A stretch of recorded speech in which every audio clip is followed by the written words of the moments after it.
અધ્યાય 13 પ્રકૃતિ, પુરુષ અને ચેતના. અર્જુને કહ્યું, હે કૃષ્ણ, હું પ્રકૃતિ તથા પુરુષ, ક્ષેત્ર તથા ક્ષેત્રનો જ્ઞાતા તેમજ જ્ઞાન તથા જ્ઞેય વિશે જાણવા ઈચ્છું છું. પૂર્ણ પુરુષોત્તમ પરમેશ્વર બોલ્યા, હે કુંતી પુત્ર, આ શરીર ક્ષેત્ર કહેવાય છે, અને જે આ ક્ષેત્રને જાણનારો છે તે ક્ષેત્રજ્ઞ કહેવાય છે. હે ભારત, તારે જાણવું જોઈએ કે હું પણ સર્વ શરીરોનો જ્ઞાતા છું, અને આ શરીર તથા તેના જ્ઞાતાને જાણી લેવાને જ જ્ઞાન કહેવામાં આવે છે. આ મારું મંતવ્ય છે. હવે તું મારી પાસેથી આ સર્વ વિશે સંક્ષેપમાં સાંભળ કે કર્મક્ષેત્ર શું છે, તેનું બંધારણ કેવી રીતનું છે, આમાં કયા ફેરફાર થાય છે, આ ક્યાંથી ઉત્પન્ન થાય છે, આ કર્મક્ષેત્રને જાણનારો કોણ છે અને તેનો પ્રભાવ કેવો છે. વિભિન્ન ઋષિઓએ વિભિન્ન વૈદિક ગ્રંથોમાં કાર્યના ક્ષેત્ર તથા તે કાર્યોના જ્ઞાતાના જ્ઞાનનું વર્ણન કર્યું છે. તે ખાસ કરીને વેદાંત સૂત્રમાં કાર્યકારણના સર્વ ઉદ્દેશ્ય સહિત પ્રસ્તુત કરવામાં આવ્યું છે. 5 મહાભૂતો, મિથ્યા અહંકાર, બુદ્ધિ, અવ્યક્ત, 10 ઇન્દ્રિયો તથા મન, 5 ઇન્દ્રિય વિષયો, ઈચ્છા, દ્વેષ, સુખ, દુઃખ, સંઘાત, ચેતના અને ધૈર્ય, આ સર્વને સંક્ષેપમાં કાર્યોના ક્ષેત્ર તથા તેમની આંતરક્રિયાઓ કહેવામાં આવે છે. વિનમ્રતા, દંભવિહીનતા, અહિંસા, સહિષ્ણુતા, સરળતા, સદ્ગુરુનો આશ્રય, પવિત્રતા, સ્થિરતા, આત્મસંયમ, ઇન્દ્રિય તૃપ્તિના વિષયોનો ત્યાગ, મિથ્યા અહંકારનો અભાવ, જન્મ મૃત્યુ જરાવ્યાધિના અનિષ્ટની અનુભૂતિ, વૈરાગ્ય, બાળકો, પત્ની, ઘર તથા અન્ય વસ્તુઓની મમતામાંથી મુક્તિ, અનુકૂળ તથા પ્રતિકૂળ ઘટનાઓ પ્રતિ સમભાવ, મારા પ્રત્યે નિરંતર અનન્ય ભક્તિભાવ, એકાંતવાસની ઈચ્છા, સામાન્ય જનસમૂહથી અલિપ્ત હોવું, આત્મ સાક્ષાત્કારના મહત્વનો સ્વીકાર અને પરમ બ્રહ્મની તાત્વિક શોધ, આ બધાને હું જ્ઞાન તરીકે ઘોષિત કરું છું. અને આ સિવાય જે કંઈ છે તે અજ્ઞાન છે. હવે હું જ્ઞેય વિશે કહીશ, જે જાણીને તું બ્રહ્મનું નિત્ય આસ્વાદન કરી શકીશ. આ બ્રહ્મ અથવા આત્મા જે અનાદિ છે તથા મારે અધીન છે, તે આ ભૌતિક જગતના કાર્યકારણથી પર છે. તેમના શ્રીહસ્ત, ચરણ, નેત્રો, મસ્તક તથા મુખ અને કર્ણો સર્વત્ર વ્યાપ્ત છે. એ રીતે પરમાત્મા સર્વ વસ્તુઓમાં અવસ્થિત છે. પરમાત્મા સર્વ ઇન્દ્રિયોના આદિ સ્ત્રોત છે, છતાં તેઓ ઇન્દ્રિય રહિત છે. તેઓ સર્વ જીવોના પાલન કરનારા હોવા છતાં અનાસક્ત છે. તેઓ પ્રકૃતિના ગુણોથી પર છે, પરંતુ તે સાથે ભૌતિક પ્રકૃતિના સર્વ ગુણોના સ્વામી છે. પરમ સત્ય, સ્થાવર તથા જંગમ સમસ્ત જીવોની અંદર તથા બહાર સ્થિત છે.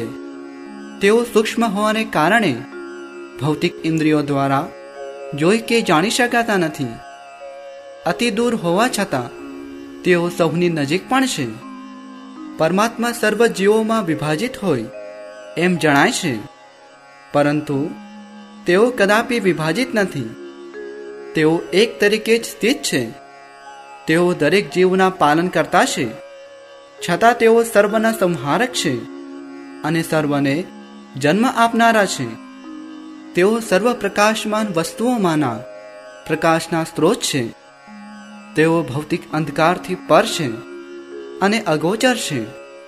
તેઓ જ્ઞાન છે, જ્ઞાનના વિષય છે અને જ્ઞાનના લક્ષ્ય છે. તેઓ સૌના હૃદયમાં સ્થિત છે. આ પ્રમાણે મેં કાર્યક્ષેત્ર, જ્ઞાન તથા જ્ઞેયનું સંક્ષિપ્ત વર્ણન કર્યું છે. આને કેવળ મારા ભક્તો જ પૂર્ણપણે સમજી શકે છે અને એ રીતે મારા ભાવને પામે છે. ભૌતિક પ્રકૃતિ તથા જીવોને અનાદિ સમજવા અને તેમના વિકાર તથા ગુણોને પ્રકૃતિજન્ય જાણવા.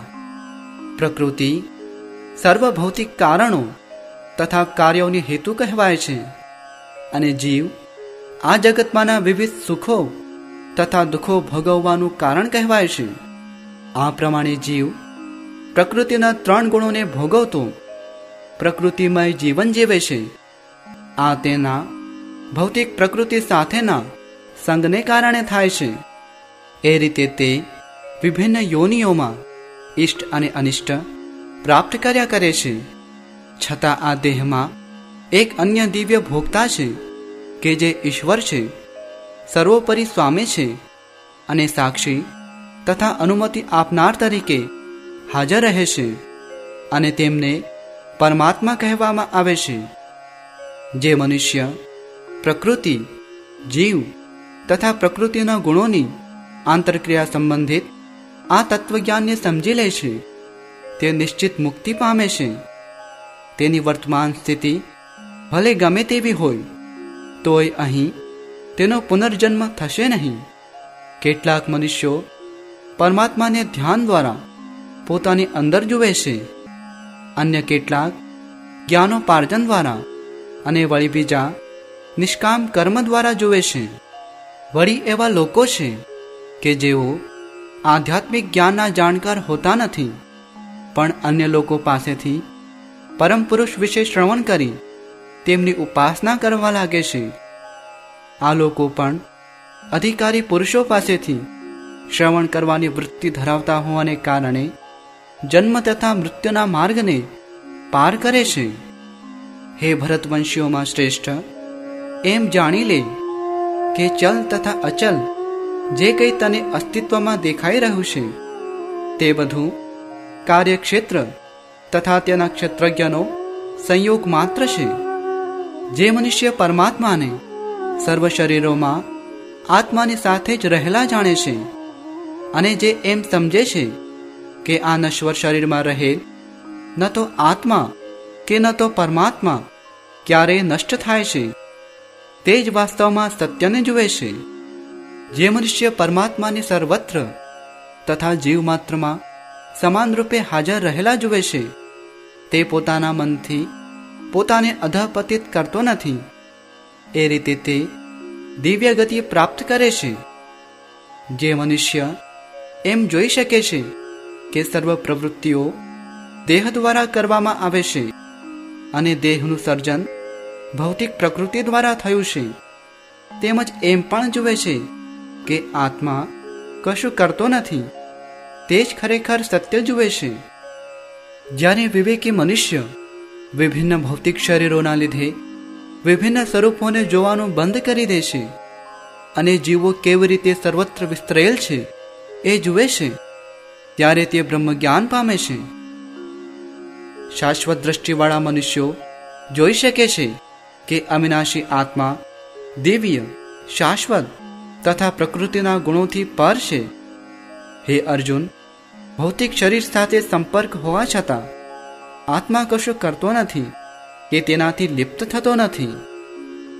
આકાશ જો કે સર્વવ્યાપી છે છતાં પોતાની સૂક્ષ્મ પ્રકૃતિના કારણે તે કોઈ પણ વસ્તુથી લિપ્ત થતો નથી. એવી જ રીતે બ્રહ્મ દ્રષ્ટિમાં સ્થિત આત્મા શરીરમાં અવસ્થિત હોવા છતાં શરીરથી લિપ્ત થતો નથી. હે ભારત, જેવી રીતે એકલો સૂર્ય આ સમગ્ર બ્રહ્માંડને પ્રકાશિત કરે છે તેવી રીતે શરીરમાં રહેલો એક આત્મા સમગ્ર શરીરને ચેતનાથી પ્રકાશિત કરે છે. જે મનુષ્યો જ્ઞાનના નેત્રોથી શરીર તથા શરીરના જ્ઞાતાની વચ્ચેના ભેદને જુએ છે અને ભૌતિક પ્રકૃતિના બંધનમાંથી મુક્ત થવાની પ્રક્રિયાને પણ જાણે છે, તેઓ પરમ ધ્યેયની પ્રાપ્તિ કરે છે.